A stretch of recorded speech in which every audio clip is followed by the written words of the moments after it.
yang karena nikmatnya kebaikan-kebaikan menjadi sempurna. Allah menciptakan kita dari tanah. Kemudian kita pun melanjutkan tugas Nabi Adam alaihissalam untuk memakmurkan bumi ini, menegakkan perintah Allah, mengajak manusia untuk selalu mengabdi kepada penciptanya. Segala puji bagi Allah yang tidak menjadikan kita dari kera. Kita bukan anak keturunan kera. Walaupun ada sebagian dari Bani Israel yang Allah kutuk mereka menjadi kera dan babi. Sekali lagi, segala puji bagi Allah. Karena memang Allah lah yang pantas untuk dipuja dan puji. Allahumma salli wa sallim ala sayyidina Muhammadin wa ala alihi wa ashabihi ajma'in. Ya Allah, semoga salawat dan salam senantiasa kau curahkan untuk hamba kekasihmu, untuk baginda Nabi kita Muhammad alaihi salatu wassalam, dan untuk keluarga beliau, untuk istri-istri beliau, untuk putra-putri beliau, dan untuk seluruh sahabat Nabi. Semoga Allah meridai kita bersama mereka. Amma ba'd. Jamaah rahimakumullah, pada pagi hari ini tanggal 5 Safar, tanggal 5 Rabiul Awal, ya, 1439 Hijriah, kita kembali berjumpa untuk mengkaji tentang kisah-kisah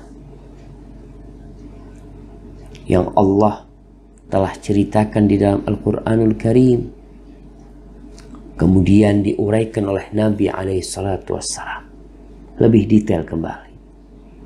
Jadi kisah-kisah ini sebenarnya adalah yang dijelaskan oleh Rasulullah sallallahu alaihi wasallam dalam hadis-hadis yang sahih.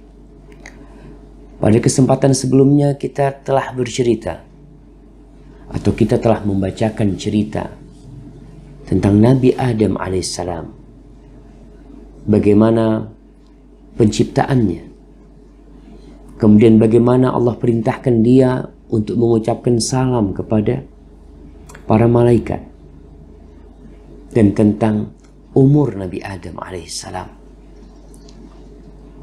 Pada kesempatan kali ini kita akan berbincang tentang kematian Nabi Adam alaihissalam. Detik-detik terakhir dari kehidupan Bapak kita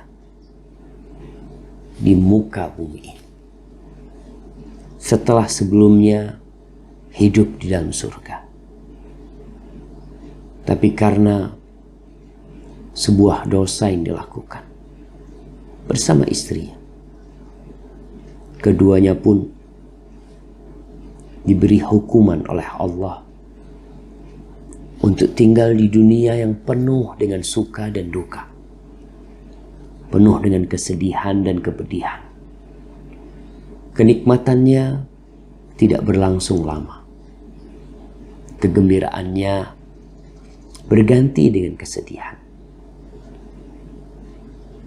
Allah menyebut kehidupan dunia ini zahratul hayatid dunya. Zahra, bunga kehidupan dunia.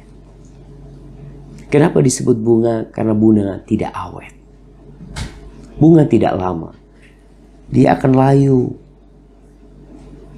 kemudian kering, kemudian berterbangan di terpa angin. Ahibati fillah,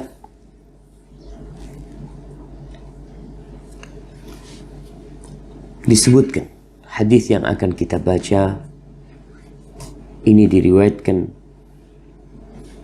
oleh Abdullah bin Imam Ahmad dalam Zawaidul Muslim. Ibnu Katsir menyebutkannya dalam kitab Al-Bidayah wa Nihayah. Dan setelah menyebutkan hadis ini, Ibnu Katsir mengatakan isnadun sahihun ilaih, ay ila Ubay bin Ka'ab. Syaratnya sahih sampai kepada Ubay bin Ka'ab. وقال الهيثمي berkata dalam Majma' Az-Zawaid, rawahu Abdullah bin Ahmad wa rijaluhu rijalus sahih ghaira Utay bin Dhamrah wa huwa thiqah. Sebutkan bahwasanya hadis ini diriwayatkan oleh Abdullah bin Ahmad dan perawi-perawinya adalah perawi sahih Bukhari, Sahih Muslim, selain Utay bin Dhamrah, dan dia adalah thiqah. Maka hadis ini walaupun mauquf kepada Ubay bin Ka'ab, tapi memiliki hukum marfu kepada Nabi SAW. Karena kisah ini tidak mungkin diketahui kecuali dengan wahyu ilahi. Kisah tentang Nabi Adam alaihissalam, yang tidak ada manusia yang pernah berjumpa dengan beliau yang masih hidup sampai sekarang. An Utay bin Dhamrah As-Sa'di qala ra'aitu syaikhan bil Madinah. Utay bin Dhamrah mengatakan, aku melihat seorang syekh, seorang yang sudah sepuh di kota Madinah. Ingat, Ubay bin Ka'ab adalah salah seorang sahabat Nabi yang mencatat wahyu ilahi. Bahkan dia termasuk yang menghafal semua Al-Quran di masa Rasul SAW. Dan dia yang mempelajari bahasa Yahudi dalam belasan hari. Karena dia memiliki tugas dari Nabi SAW untuk membacakan surat-surat perjanjian atau surat apa saja yang datang dari orang-orang Yahudi, kemudian membalasnya atas perintah Nabi SAW. Kata Utay bin Dhamrah, aku melihat syekh di Madinah sedang berbicara. Fasa'altu anhu, aku bertanya, siapa nih dia nih yang lagi mengajar, yang lagi memberikan kajian? Faqalu hadza Ubay bin Ka'ab. Dia ni adalah Ubay bin Ka'ab. Faqal, ingat ada perbedaan antara Ubay bin Ka'ab dengan Ka'ab al-Ahbar. Ka'ab al-Ahbar seorang tabi'in. Sedangkan Ubay bin Ka'ab sahabat Nabi dari kalangan Ansar. Ubay bin Ka'ab bukan mantan pendeta Yahudi. Ka'ab al-Ahbar, iya, dia mantan pendeta Yahudi yang masuk Islam. Karena sebagian penulis biografi para ulama mencampur adukkan antara dua orang ini.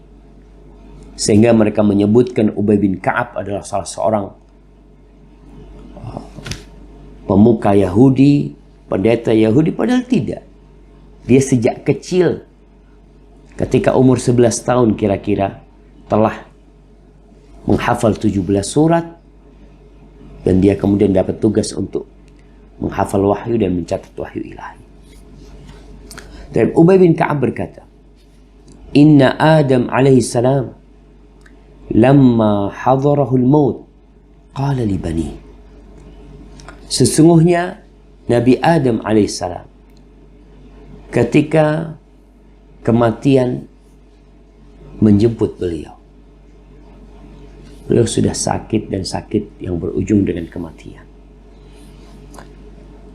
Qala li bani, subhanallah, ketika orang sakit parah, ingin anak-anaknya berkumpul, berada di sekitarnya.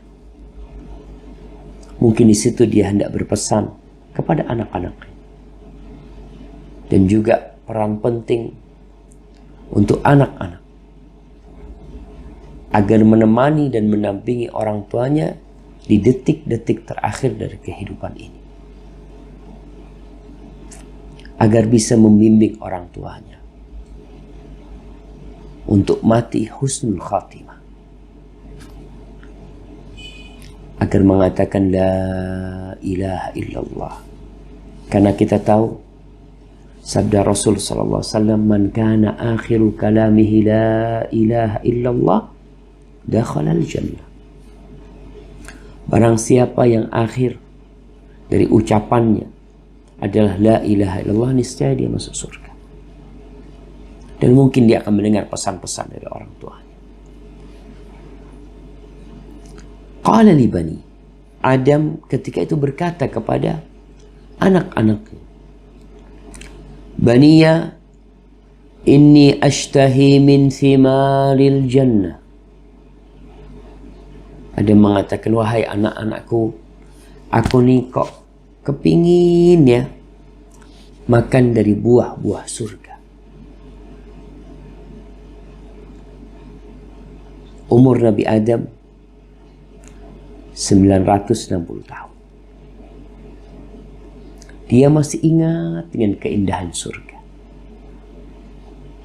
Dia masih ingat dengan rasa buah di surga, yang tentunya tidak sama dengan buah yang ada di muka bumi ini. Sebagian buah kau makan, kau sakit perut. Sebagian buah kau makan, kau batuk. Sebagian buah kau makan, radang tenggorokan. Sebagian buah kau makan, mungkin kau jadi stroke. Atau apa saja. Itu buah di dunia. Dan itu sudah takdir ilahi. Nabi Adam alaihissalam mengatakan, Inni ashtahi min thimaril jannah. Aku kepingin ya makan buah-buah surga. Fadhahabu yatlubuna lahu. Anak-anaknya langsung pergi mencari buah surga. Dan ini sebuah pesan penting nih. Seorang anak bagaimana berbakti kepada orang tua. Walaupun apa yang diminta oleh orang tuanya adalah sesuatu yang mustahil. Di mana mereka bisa mendapatkan buah surga sedangkan mereka berada di muka bumi. Tapi tugas seorang anak, tatkala orang tua menginginkan sesuatu, lakukan. Kerjakan. Kau berdaya upaya untuk mencarinya. Walaupun kau tahu, tapi orang tua mau melihat kau berusaha. Terkadang seorang anak dari awal sudah menvonis, memutuskan, membuat luka dalam hati orang tuanya. Mengatakan, aduh kayak gitu mah nggak mungkin. Jangan minta yang macam-macam lah Bapak. Udahlah, kau mau minta apa yang ada di sini. Kadangkala seorang anak seperti itu kepada orang tuanya. Kalau kau tahu kau tidak mampu menghadirkan, mempersembahkan apa yang diminta oleh orang tua, paling tidak orang tua melihat engkau berusaha. Dan jangan berkata di awal dari permintaan mereka, kau katakan nggak bisa. Kau katakan insya Allah. Untukmu aku akan berdaya upaya. Dan itu seharusnya seorang anak berbakti kepada orang tua. Karena kita mengetahui perintah Allah kepada manusia agar berbakti kepada kedua orang tuanya. Wasainal insana biwalidahi ihsana. Kami wasiatkan kepada manusia agar berbuat baik kepada orang tuanya. Pergi anaknya. Fastaqbalathumul malaika wa ma'ahum akfanuhu wa hanutuhu wa ma'ahumul fu'us wal masahi wal makathir.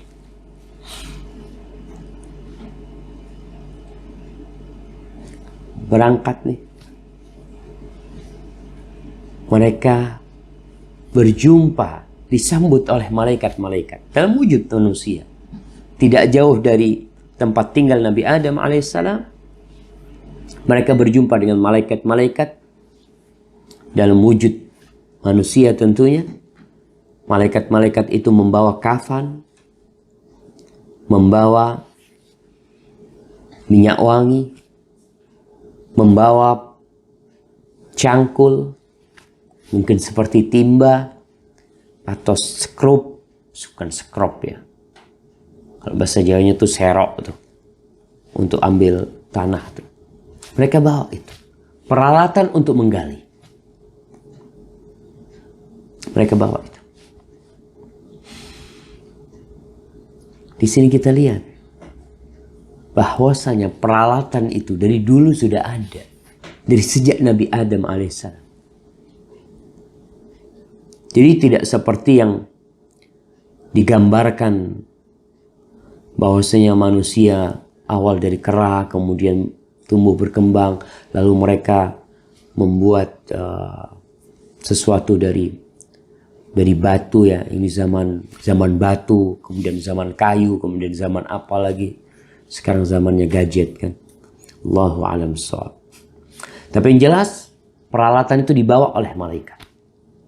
Ada kafan, ada parfum, ada cangkul, ada semacam timba yang mungkin terbuat dari apa, Allahu a'lam pada waktu itu. Kemudian ada juga serok yang untuk membuang tanah nanti. Faqalu lahum, malaikat itu bertanya, ya bani Adam, ma turidun wa ma tatlubun atau ma turidun wa aina tadhhabun. Mereka bertanya kepada anak-anak Adam, apa yang kalian inginkan? Kalian nyari apa? Kalian mau kemana? Qalu, mereka berkata, abuna marid, ayahanda kami sakit. Hadhihi hiyal hayatud dunya. Inilah hakikat kehidupan dunia. Kau akan sakit. Rasulullah Sallallahu Alaihi Wasallam di akhir hayatnya sakit. Bahkan sakit beliau berkepanjangan sampai 10 hari. Parah, iya. Beliau demam, panas tubuhnya. Bahkan ketika Abdullah bin Mas'ud menyentuh kulit Rasulullah Sallallahu Alaihi Wasallam, dia mengatakan, ya Rasulullah, innaka tu'aku'akan syadidan. Wahai Rasulullah SAW, kau sakitnya kok parah banget. Apakah ini karena kau akan mendapatkan pahala 2 kali? Kata Rasulullah SAW, inni u'aku'a karrajulaini minkum. Aku tuh sakit double seperti 2 orang dari kalian. Karena memang Allah akan memberikan pahala double buat Nabi SAW. Nabi Adam sakit. Nabi kita Muhammad SAW sakit. Mereka orang-orang yang mulia. Nabi Adam alaihissalam manusia pertama yang Allah perintahkan malaikat untuk sujud menghormati Nabi Adam alaihissalam. Pesan penting dari kisah ini, dari potongan atau penggalan kisah ini, bahwasanya orang sakit itu bukan berarti Allah nggak suka sama dia. Ketika kau sakit, bukan berarti Allah benci kepadamu. Lalu Allah bikin kau sakit. Sebagian orang tatkala tahu dirinya mengidap penyakit yang menakutkan, kanker, baru tahu dia langsung drops hidupnya. Gelap gulita dunia ini. Bahkan mungkin dia tidak bisa lagi melihat tangannya. Ketahuilah, penyakit itu bisa jadi cinta Allah kepadamu. Bahkan itu cinta.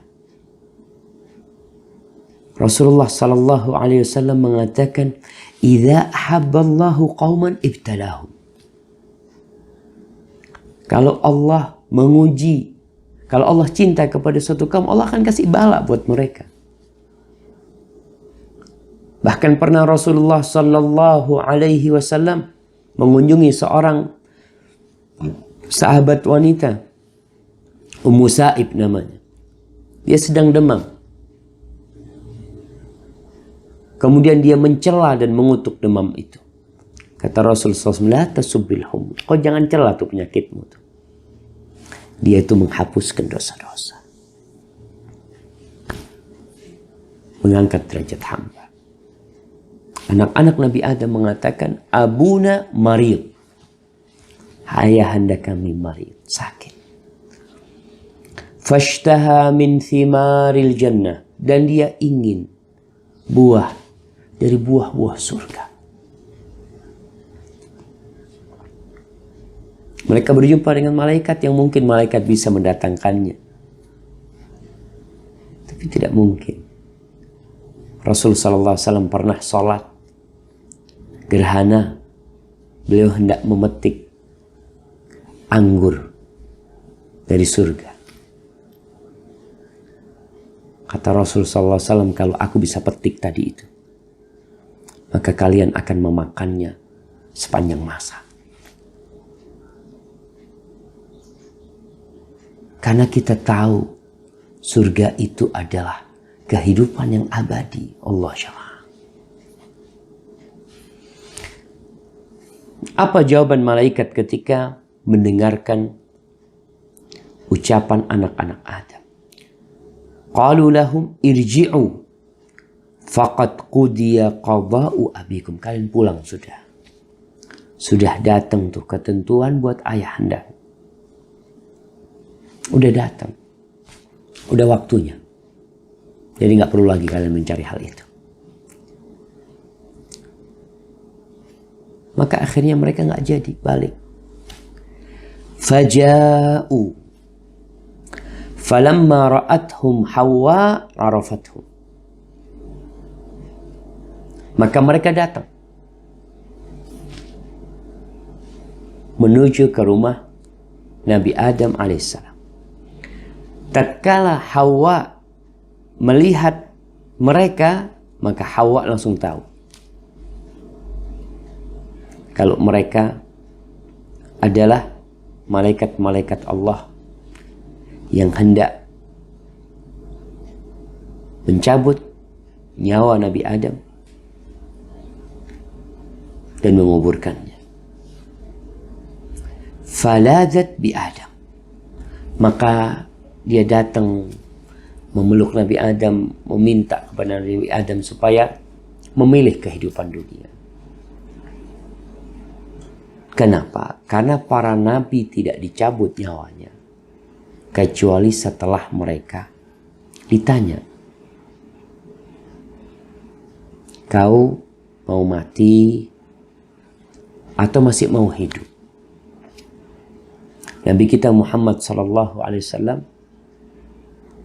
beliau ketika sakit,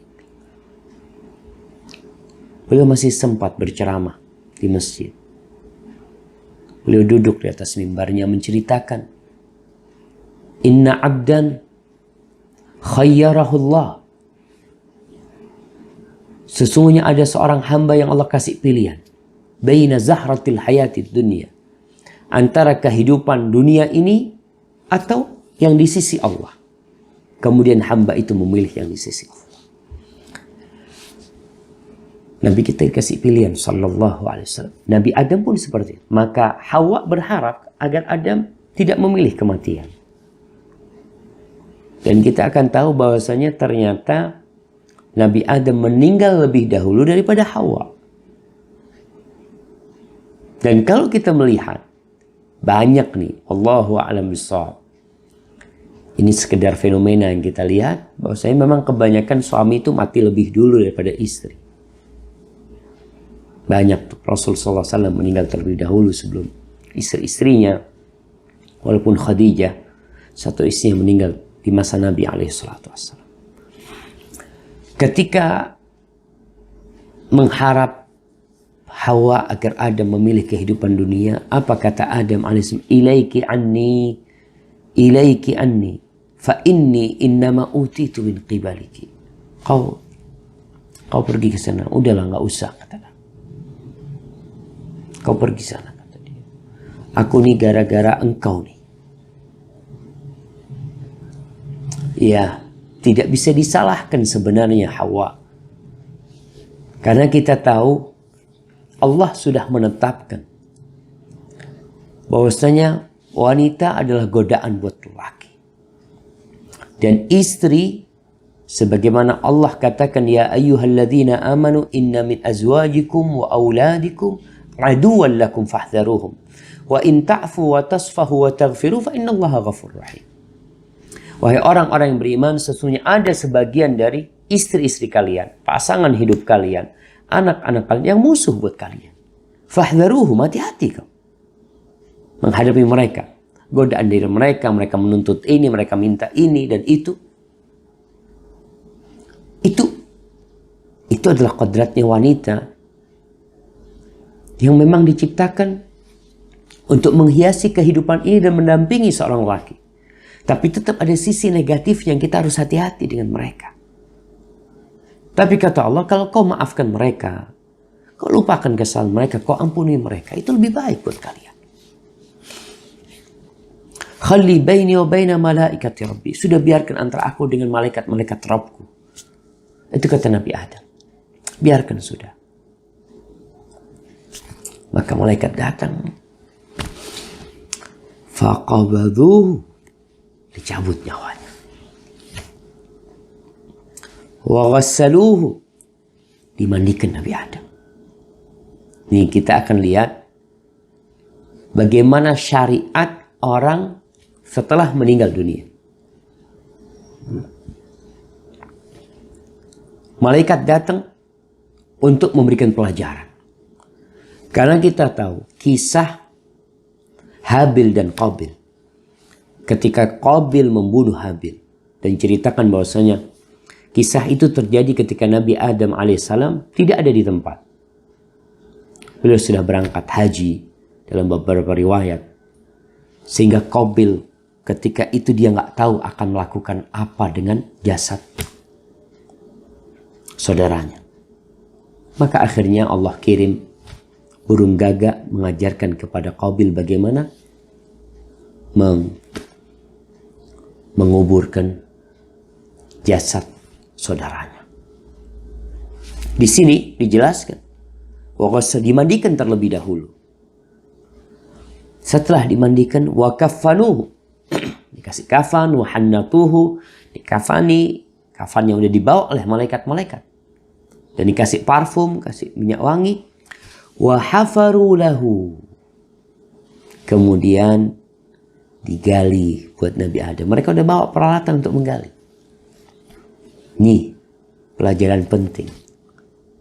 Wa alhadu lahu. Kemudian dibikin lahat. Kuburan itu ada dua macam. Ada yang dibelah buminya tuh, tanahnya di tengah, dibelah, dimasukin jasadnya. Ada yang modelnya lahat. Jadi arah kiblatnya dilobangin. Sebesar jasadnya dimasukin nanti. Nabi Adam pakai lahat.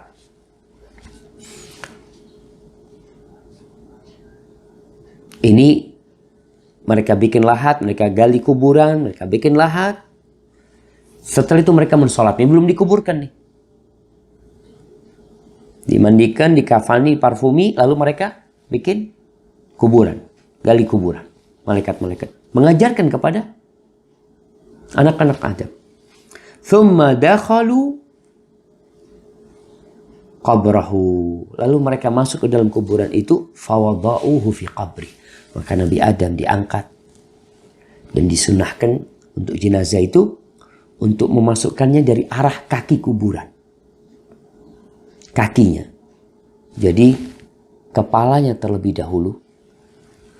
Itu sunnahnya tuh. Walaupun kalau mau susah Ustaz, karena gak nyaman. Ini gak apa-apa, yang penting bagaimana berusaha untuk memberikan kenyamanan kepada jenazah itu. Tapi sunnahnya dari arah kaki. Dibawa, kemudian fawada'uhu fi qabri. Dimasukkan ke dalam kuburannya. Karena modelnya lahat, maka dimasukkan. Seperti ada selorokan. Lahat itu, nih kalau kuburannya kayak gini nih, nah itu di sini lubang. Jasad itu dimasukkan, kemudian ditutup. Paham nggak? Kalau nggak paham nanti ke kuburan. Berangkat, lihat tuh. Di Madinah tuh yang dipakai sistem lahat. Dua-duanya boleh. Setelah dimasukkan, wada'u alil labin. Ditutup, selorokan itu ditutup pakai batu bata yang nggak dibakar. Batu bata yang tidak dibakar. Agar apa? Agar ketika orang-orang menutupinya dengan tanah, maka jasadnya tidak terkena tanah langsung. Walaupun kelak dia akan dimakan oleh tanah. Tapi jasad para nabi tidak dimakan oleh tanah. Tsumma kharaju minal qabr. Kemudian setelah ditutup, mereka keluar dari kuburan. Tsumma hathau alaihi turab. Kemudian mereka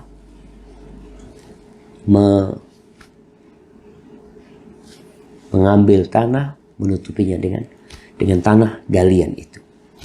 Tsumma qalu. Kemudian mereka berkata, ya bani Adam, hadhihi sunnatukum.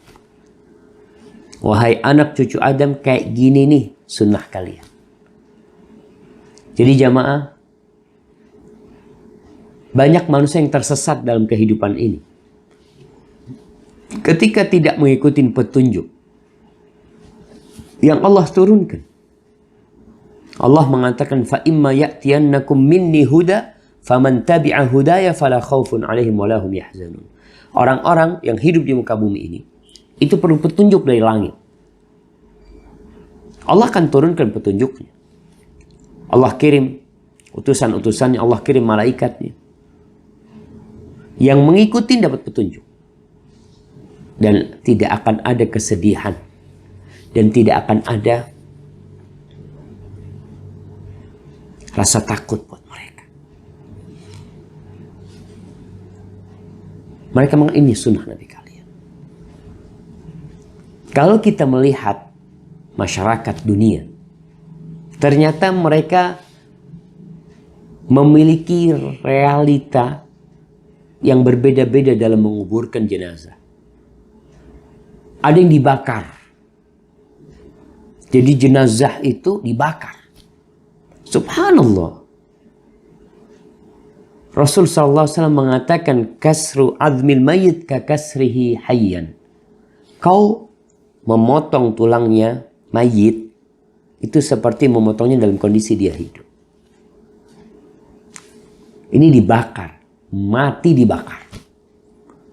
Kemudian debunya ditebarkan di lautan mungkin. Atau disimpan debunya.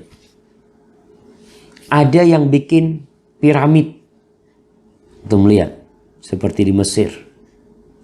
Bagaimana mereka membuat piramid yang besar. Sebagai kuburan. Jadi kuburan mereka ruwet sekali. Artinya dalam kondisi hidup mereka susah, mati pun nyusahkan orang banyak. Kalau kita bicara dibakar, butuh biaya sangat besar sekali. Bahkan kalau kita lihat sebagian orang itu dikuburkan dulu karena nggak punya duit. Setelah itu digali kuburannya untuk dibakar. Karena sudah punya duit. Berarti dia membebani keluarganya. Sekali lagi karena mereka tidak mengikuti petunjuk. Ada yang pakai piramid.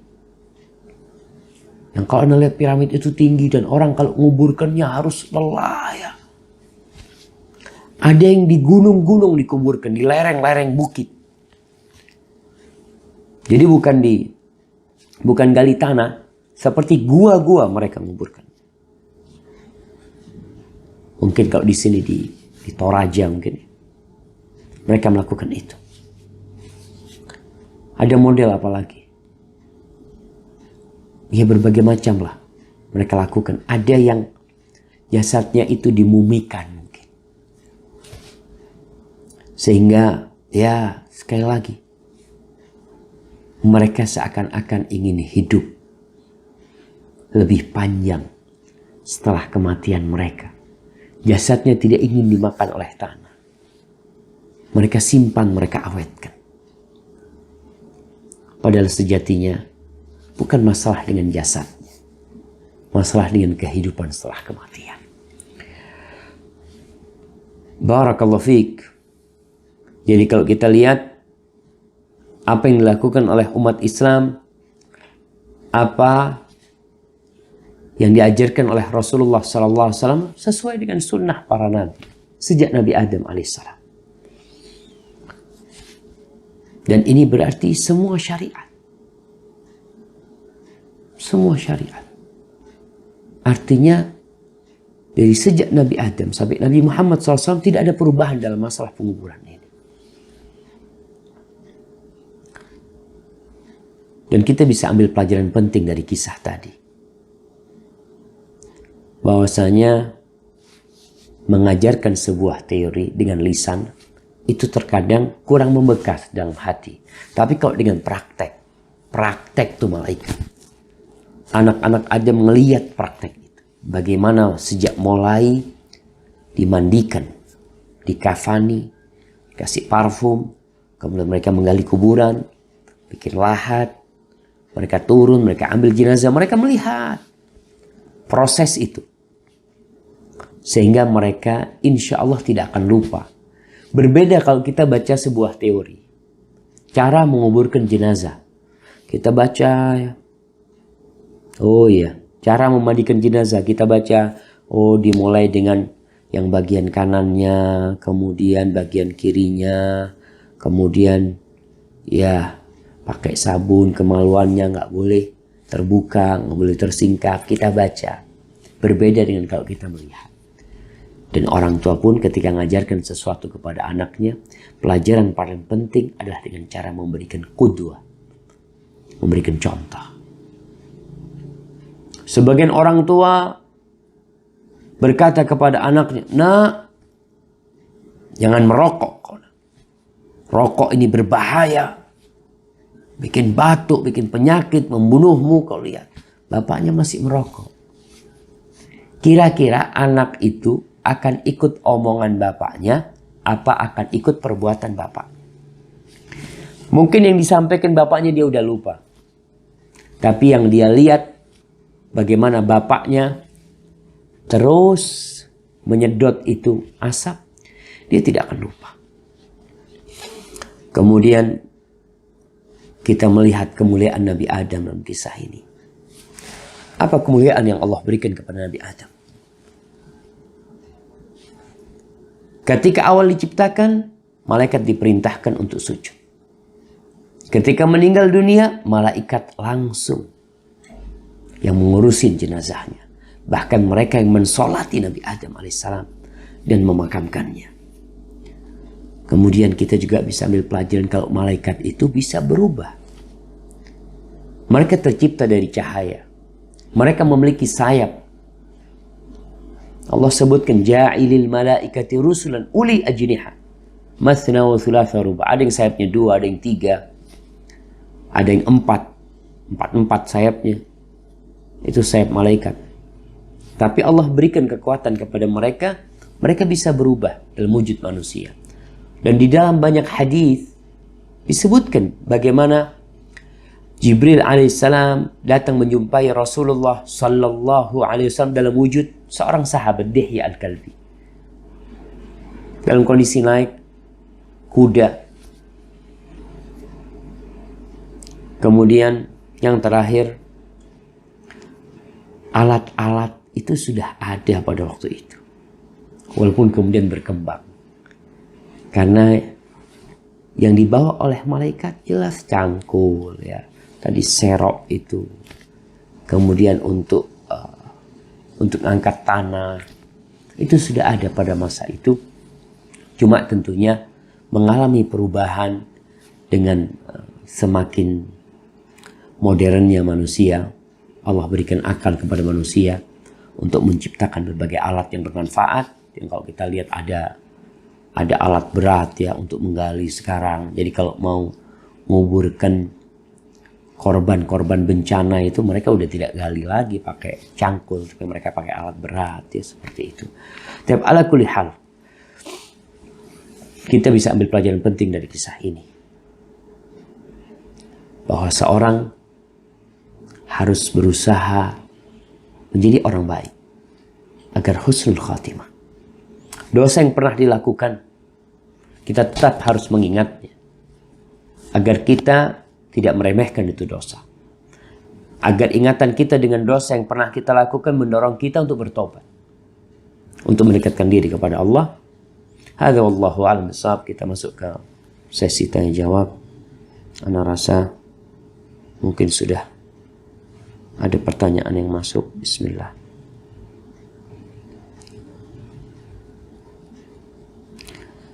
Pak Ustadz, saya mau tanya gimana menghilangkan pikiran susah. Gimana menghilangkan pikiran susah? Taib. Allah mengatakan, وَلَنَبْلُوَنَّكُمْ بِشَيْءٍ مِنَ الْخَوْفِ وَالْجُوعِ وَنَقْصٍ مِنَ الْأَمْوَالِ وَالثَّمَرَاتِ وَنَقْصٍ من الثمرات والأنفس. Tunggu jamaah. وَلَنَبْلُوَنَّكُمْ بِشَيْءٍ مِنَ الْخَوْفِ وَالْجُوعِ وَنَقْصٍ مِنَ الْأَمْوَالِ وَالثَّمَرَاتِ وَالْأَنفُسِ وَبَشِّرِ الصَّابِرِينَ. Nah, Allah mengatakan kami benar-benar akan menguji kalian dengan rasa takut, rasa khawatir. Rasa khawatir itu ujian. Takut kehilangan ini, takut kehilangan itu. Rasa lapar, kekurangan harta, kekurangan buah-buahan, kekurangan jiwa, meninggalnya orang-orang yang kita cintai. Wabashiris sabirin, berikan kabar gembira kepada orang-orang yang bersabar. Jadi kalau kita bicara tentang bagaimana menghilangkan pikiran susah, ya kau harus bersabar. Menerima itu sebagai ketentuan ilahi. Apa yang menimpamu. Dan engkau husnudzon kepada Allah. Husnudzon, berbaik sangka kepada Allah. Karena Allah mengatakan dalam sebuah hadis qudsi, Ana inda dhanni abdi bi. Ana inda dhanni abdi bi. Aku itu sesuai atau tergantung dengan prasangka hambaku kepadaku. Apa yang disangkakan hamba? Kalau hamba ini buruk sangka kepada Allah, oh kayaknya aku mau dapat musibah, maka kena musibah tuh. Tapi ketika orang berprasangka baik kepada Allah, insya Allah hidupku akan tenang, insya Allah akan ada solusi, insya Allah akan ada jalan keluar, insya Allah kau akan hidup tenang. Dan terus kau itu optimis dalam kehidupan ini. Jangan melihat kepada yang lebih kaya. Kalau kau melihat kepada yang lebih kaya, kau akan selalu susah. Tapi kalau kau melihat kepada yang lebih rendah dari engkau, maka kau akan, ya Allah, ternyata Allah tuh banyak nikmat yang Allah berikan kepada aku. Tapi sekali lagi, bahwa kehidupan ini adalah ujian. Dan Allah mengatakan, tadi yang Anda sampaikan di surat Al-Baqarah 156, Allah benar-benar walanabluwannakum bisyai'in minal khawfi wal ju' wa naqsin minal amwali wal anfusi wath thamarat wa basyiris sabirin. Berikan kabar gembira kepada orang-orang yang bersabar. Siapa mereka? Alladzina idza asabathum musibah qalu inna lillahi wa inna ilaihi raji'un.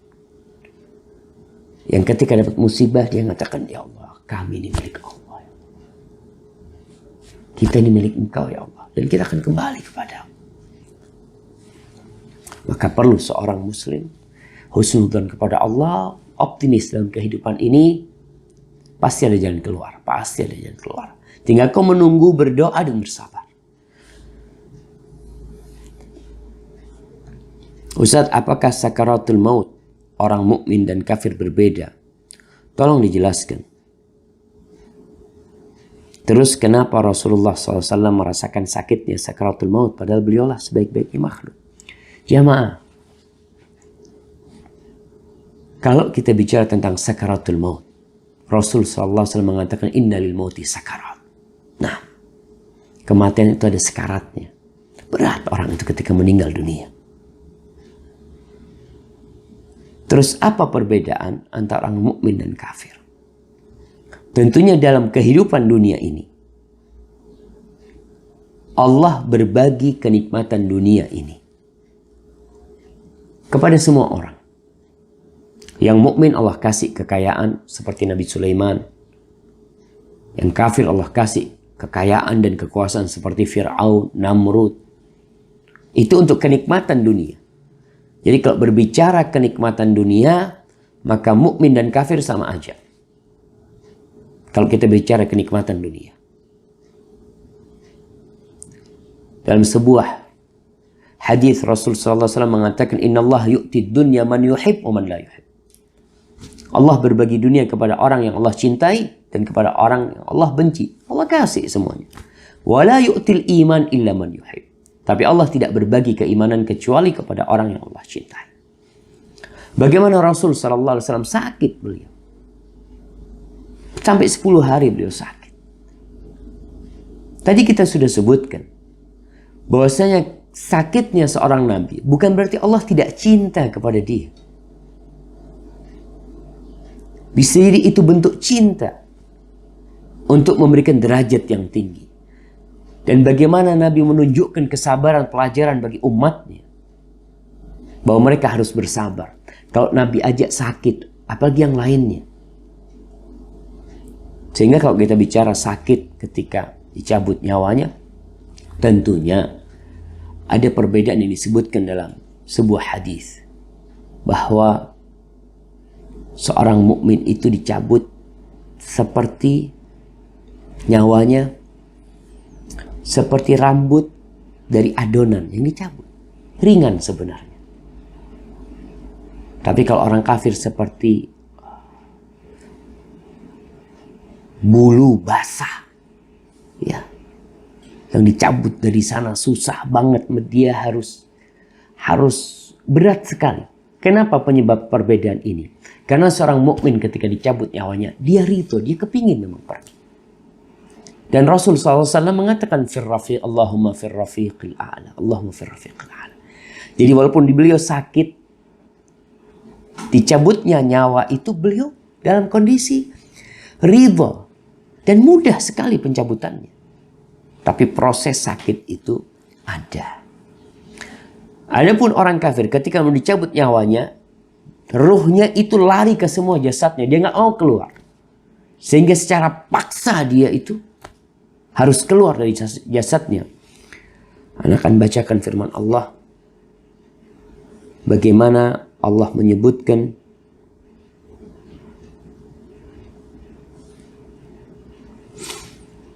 tatkala orang-orang kafir mati. Nih di surat Al-Anfal ayat 50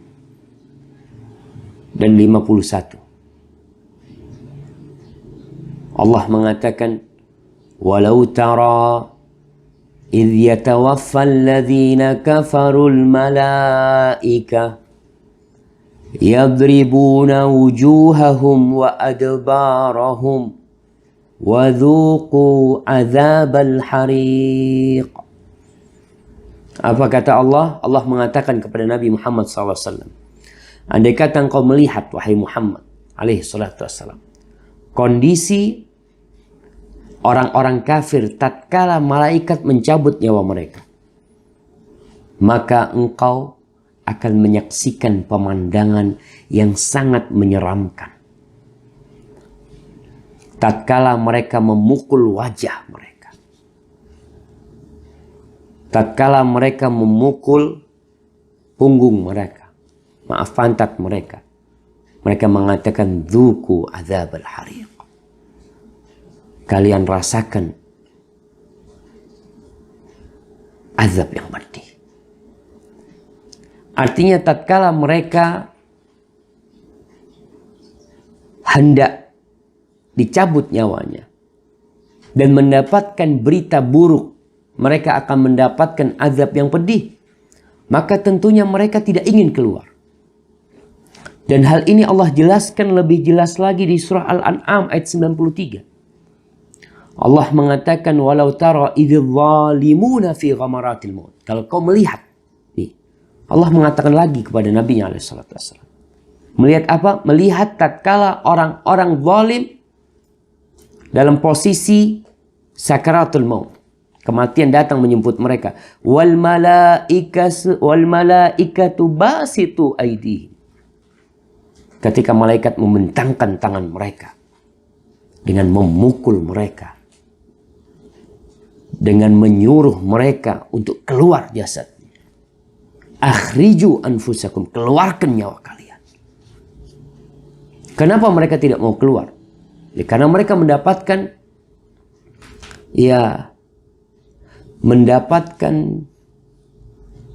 berita buruk, ancaman dzuqu adzabul hariq. Di dalam hadis Al-Bara' bin Azib dikatakan kepada orang kafir, "Akhriji ayyatuhan nafsul khabithah." Keluarlah engkau wahai jiwa yang buruk, ila samumin wa hamid, kepada hawa yang panas dan kepada air yang panas, wa dhillin miyahmum, dan naungan yang panas. Maka tatkala itu ruh itu seperti akar yang lari ke seluruh tubuhnya, maka dikeluarkan dari tubuh itu kama yuhrafus safud minasufil mablul, sebagaimana dikeluarkan dari kulit yang basah, ditarik itu bagaimana dia jamaah. Maka keluar dalam kondisi urat-uratnya itu ikut jamaah. Ketika bulu di kulit yang basah itu ditarik, itu keluar sama urat-uratnya. Tidak mudah sekali. Berbeda dengan seorang mukmin yang dikatakan ya ayyatuhan nafsul mutmainnah. Katakan wahai jiwa yang mutmainnah, wahai jiwa yang damai. Bagaimana keluarnya? Maka mereka keluar dengan semua kenikmatan. Mereka akan masuk kepada rahmat. Jadi perbedaannya sangat jelas sekali. Tapi sakit, kalau dalam urusan dunia itu, orang sakit sebelum kematian itu biasa. Bahkan Rasulullah SAW sakit dan Nabi Adam sakit.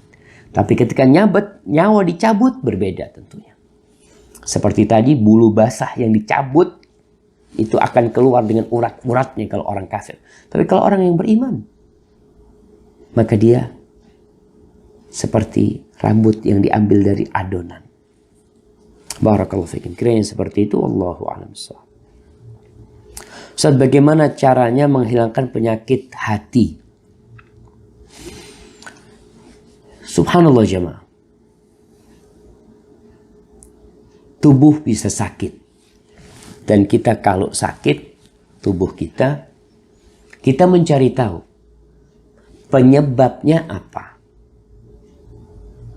Karena kalau kita tahu penyebabnya, insya Allah penyakit itu tidak akan kembali lagi. Kita datang ke dokter, datang kasih obat. Orang demam panas kasih obat sama dokter. Obat demam. 3 hari kemudian kata dokter, kalau kau nggak sembuh kau balik. Dia balik nggak sembuh. Dokter akan cari lagi, kenapa nih? Suruh periksa darah. Nanti ketahuan, oh ternyata malaria atau ternyata penyakit ini itu. Memang kita perlu tahu dengan detail apa penyakit hati itu. Penyebabnya apa, bagaimana menghilangkannya. Ya, kalau kita udah tahu sebabnya, umpamanya sebab penyakit demam itu adalah luka di dalam kaki. Kakinya diobati. Panasnya hilang insya Allah. Insya Allah hilang. Kalau bicara penyakit hati ini, maka kita perlu berdoa yang pertama, memohon kepada Allah qalban saliman, hati yang selamat dari penyakit. Kemudian salah satu cara menghilangkan penyakit hati adalah banyak istighfar ya. Tidak suka suudzon sama orang. Nggak hasad, nggak iri. Kemudian kita perlu mengevaluasi hati kita. Karena penyakit hati yang paling besar adalah kesyirikan. Dosa-dosa yang lainnya adalah penyakit hati yang akan membuat hati jadi gelap. Maka istighfar adalah salah satu obat yang membuat hati kita jadi jernih dan baik lagi. Hadza wallahu a'lam bishawab.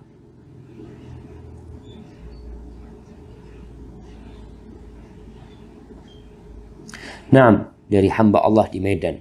Ustadz, apa hukumnya bila seorang istri keluar dari rumah suaminya? Karena sang suami selalu menanyakan masa lalu istri dan mencurigai kehidupan istri sebelum menikah dengannya. Istri sudah jujur, tapi suami tetap tidak percaya. Subhanallah jemaah. Ini perlu difahami bagi mereka yang sudah menikah. Bahwasanya mereka menikah menerima kekurangan masing-masing. Dan kita tidak boleh melihat kepada kekurangan, melihat kepada kelebihan. Kalau kau ingin tahu kehidupan istrimu sebelum menikah, kau cari tahu sebelum menikah. Tapi kalau kau sudah menerima dia sebagai istri, maka di situ dimulai start baru, garis baru, thread, lembaran baru. Yang lalu udah nggak ada lagi.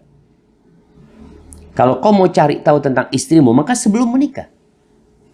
Jangan setelah menikah kau mengkorek-korek. Dan seorang istri tidak perlu bercerita kepada suaminya tentang dosa-dosa dia. Tidak ada dalam Islam pengakuan dosa kepada suami. Datang, aku dulu kayak gini, aku dulu kayak gini. Kemudian dikasih surat keterangan diampuni dosanya. Nggak ada kayak gitu. Dan biasanya nih, suami-suami yang seperti ini, dia suami-suami pelaku dosa. Sehingga dia berpikiran buruk kepada istrinya. Sebagaimana dia orang yang buruk, kayaknya istriku kayak gini juga nih mungkin. Kan katanya orang-orang buruk buat orang-orang buruk. Karena aku buruk dulu, kayaknya istriku juga buruk. Gak perlu jamaah. Kalau seorang suami ditanya, engkau perjaka enggak? Itu juga tidak perlu dijawab oleh seorang suami. Masa lalu udah selesai, kau menerima dia sebagai istrimu dan seorang istri menerima dia sebagai suami, kau jalan. Masa lalu tidak boleh dibongkar. Apalagi cerita tentang dosa. Kita disuruh bertobat menutupi, malah ada orang yang mengkorek-korek dosa. Terus sikap istri salah juga ketika dia keluar dari rumah suami. Ketika dia tidak tahan, maka dia perlu ada orang yang menjadi mediator mungkin di antara mereka untuk menjelaskan kepada suami. Karena tentunya sikap keluar istri tidak menyelesaikan masalah. Mungkin bahkan akan menambah permasalahan. Keluar wanita dari rumah suaminya. Maka dia kalau memang ingin mediator, dia sekarang bisa pakai telepon. Atau dia izin kepada suaminya, Bang, aku mau ke tempatnya Fulan Bang ya. Gimana nanti berangkat sama saya Bang, kayaknya kita perlu konsultasi Bang. Supaya rumah tangga kita bisa jadi lebih baik ya. Maka ingat ya Ma, tutup masa lalu. Tutup masa lalu. Pernah Fulan kenalan sama Fulan, Fulan pernah kenal, pernah jatuh cinta sama Fulana umpamanya. Kalau itu cerita, itu akan membuat rumah tangga jadi kacau. Ketika tuh perempuan yang pernah disukai sama suaminya kelihatan sama istrimu, dia oh ini nih. Dia akan benci kepada perempuan itu. Perempuan itu nggak salah apa-apa. Maka masa lalu itu tuh selesai. Kau mulai dengan lembaran baru.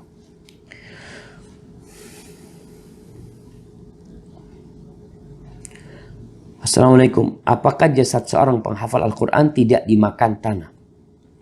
Wallahu a'lam bishawab. Yang ada nas yang Anda ketahui bahwasanya bumi itu tidak memakan jasad para nabi. Dan kalau ditemukan ada orang-orang yang jasadnya tidak dimakan tanah, itu sebuah karomah mungkin buat dia.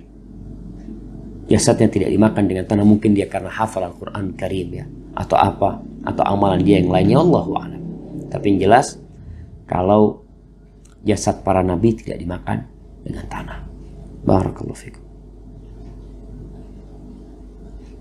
Maaf Ustaz, amalan apa yang kita amalkan agar jasad kita tidak dimakan oleh tanah? Ya, ini pertanyaan menarik ini. Kau tidak perlu mencari amalan yang jasadmu tidak dimakan sama tanah. Yang perlu kau cari adalah amalan apa yang membuatmu mendapatkan nikmat di alam kubur dan tidak diazab di alam kubur. Bukan berarti orang yang jasadnya dimakan sama tanah, habis jasadnya itu, dia diazab. Enggak. Tidak. Bisa jadi dia orang yang mendapatkan nikmat yang besar. Karena memang sejatinya, kita ini dari tanah. Kita ini dari tanah dan balik ke tanah lagi. Dan nanti manusia akan dibangkitkan kembali dari tanah. Barakallahu fikum. Wallahu a'lam bishawab, itu yang anda ketahui ini.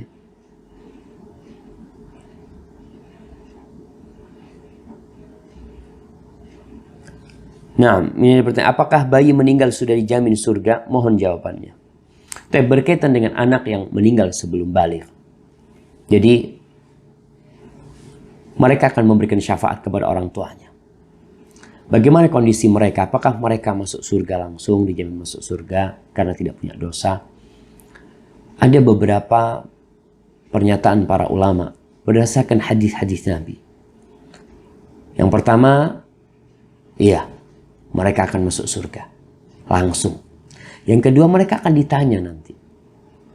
Mereka akan ditanya apabila mereka berikrar bahwa Allah Rabb mereka masuk surga. Dan anak-anak akan memberikan syafaat kepada orang tuanya. Barakallahu fikum. Nah, Ustaz, apa bedanya antara abadan dan baqa? Kemudian apakah syariat haji sudah ada sejak zaman Nabi Adam? Barakallahu fikum. Ya, kalau kita bicara abadan, Allah sebutkan di dalam Al-Quranul Karim tentang orang-orang yang masuk surga, orang-orang yang masuk neraka dengan lafaz abadan. Tapi kalau bicara baqa, itu yang anda tahu dalam Al-Quran Al-Karim Allah sebutkan wa yabqa wajhu rabbika. Wajah Tuhanmu yang baqa. Seperti itu. Wallahu a'lam bishawab. Adapun masalah haji, ya memang kalau kita lihat rumah Allah, Ka'bah itu sudah ada sejak Nabi Adam alaihissalam. Kalau dikatakan disyariatkan dengan haji mulai zaman itu, wallahu a'lam bishawab. Kalau berdasarkan beberapa riwayat yang menyebutkan Nabi Adam berangkat haji ke sana, ya, berarti sudah ada pada waktu itu berkunjung ke rumah Allah. Dan umur Nabi Adam panjang. Allah mengatakan, Inna awwala baitin wudi'a lin-nasi alladzi bi Bakkah. Awal rumah tempat ibadah yang diletakkan untuk manusia adalah yang berada di Mekah sana. Hadza wallahu a'lam bishawab. Mungkin itu yang bisa kita kaji pada kesempatan kali ini. Semoga bermanfaat. Apabila benar yang anda sampaikan itu dari Allah Jalla Jalaluh, kalau ada yang salah dan kurang berkenan itu dari diri anda pribadi, Allah dan Rasul yang terbebaskan dari kesalahan itu. Sampai berjumpa kembali. Assalamualaikum warahmatullahi wabarakatuh.